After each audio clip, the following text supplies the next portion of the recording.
में बड़ी block blaster एगो गाना गेले बनी भाई कौन अरे की चिंता जनी करू रे जनुआ अतो राम जनुआ के बाजार चिन्हता भाई आग्रह बात थोड़ा सा म्यूजिशियन से पीछे हट लो भाई तो फिर मुझे नहीं मजा आ रहा है भाई जब तक मैं नहीं देखूंगा तब तक मजा नहीं आएगा भाई जो पीछे भाई लोग खड़े हैं ना भाई मुझे दिखना चाहिए भाई अरे की चिंता जनी करू रे जनुआ अतो राम जनुआ के बाजार चिन्हता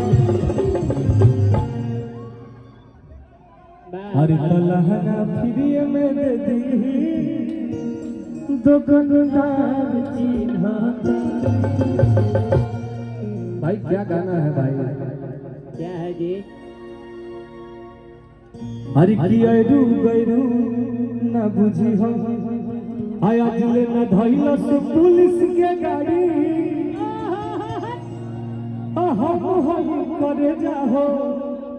राइफल पिस्टल के बहतारी देखिए